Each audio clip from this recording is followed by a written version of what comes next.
Hello hi welcome back, this is Raj Kamal. जैसे कि आपको पता है लगातार आईटीएस रिलेटेड महत्वपूर्ण तथ्य आप लोग के सामने हमेशा रखा जाता है। नौ इसी क्रम में जो आप लोग के कमेंट देखे गए उन कमेंट में कुछ ऐसा था कि लोको पायलट टेक्नीशियन की जो अपकमिंग वैकेंसी 2023-24 में आने वाली है, 2018 के बाद एक लंबे गैप के बाद, तो क्या उसमें civil, IT and CS eligible है ऐसे ब्रांच? तो आपको पता होना चाहिए कि ना तो सिविल एलिजिबल है, ना ही तो इंफॉर्मेशन टेक्नोलॉजी वाला बच्चा एलिजिबल है, और ना ही कंप्यूटर साइंस वाला बच्चा एलिजिबल है ना। चाहे आपने डिप्लोमा कर रखा है ना, मैं बात डिप्लोमा की करूं, या फिर आपने बीटेक कर रखा है इन ब्रांच में, है ना।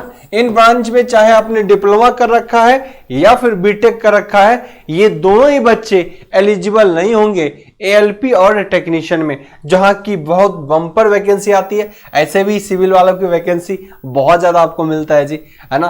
तो आप इसमें क्या ही करोगे। एक चीज जो इंफॉर्मेशन है, ये आप लोग के लगातार कमेंट होते हैं। तो फॉर्म कौन कौन से ब्रांच वाले भरते हैं जी? Electrician, welder, fitter, diesel mechanic, आपका क्या कहते हैं इंस्ट्रूमेंटेशन, है ना, इलेक्ट्रोमैकेनिक्स। तो बहुत सारे ऐसे ट्रेड हैं जिनकी चर्चा मैं करूंगा कि किस किस ट्रेड से रिलेटेड कौन कौन से ब्रांच होते हैं, ठीक है ना। के बारे होते हैं जैसे इलेक्ट्रिशियन में बहुत सारे ट्रेड एलिजिबल होते हैं। इलेक्ट्रिशियन होता है ना, इंस्ट्रूमेंटेशन वाला होता है, उसके बाद इलेक्ट्रिक मोटर वाला होता है। तो बहुत सारे ट्रेड है इसमें, तो हम इनकी भी चर्चा करेंगे, क्योंकि बहुत बच्चा का जैसे कि इंस्ट्रूमेंटेशन हुआ वो किस ब्रांच से फॉर्म भरेगा, तो ये भी बच्चों को नहीं पता होता। तो इससे रिलेटेड भी अपडेटेड आप लोग को देता रहूंगा। तो फॉर्म आप लोग आराम से इसमें भर सकते हैं, यानी ये ब्रांच वाला नहीं, इलेक्ट्रिशियन वाला भर सकता है, या और भी फिटर, डीजल मैकेनिक वगैरह भर सकता है।